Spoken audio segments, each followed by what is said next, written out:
مشره کور والا هلته ملک و دغه دویمه دلته ځان سره راوستو او کم عمره مو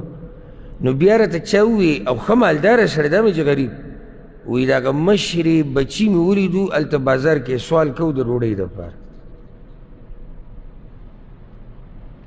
دلته بې کشرې پابندي لګولې دی چې خرچه به نه لګي په ځوان باندې اباتوره دویم واده چې کړی دی په هغه پابندي لګېدلې ده چې مشرې نه به خرچه نه دا اوس څه شي واده یو مړه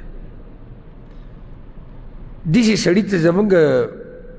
توبه ده دې سړي ته مونږ وایو نو چې ته دویم واده وکړو نه دی کولی شي ځکه چې دی په هر حال کې یو ښځه ساتلی شي دوه درې څلور ښځې ساتل د ډېر لوی زور غواړي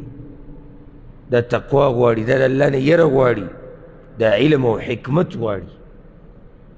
خبره د دې نه ده چې د شپې د دې ښځې سره سملاسته دي د سملاستو خبره اسانه ده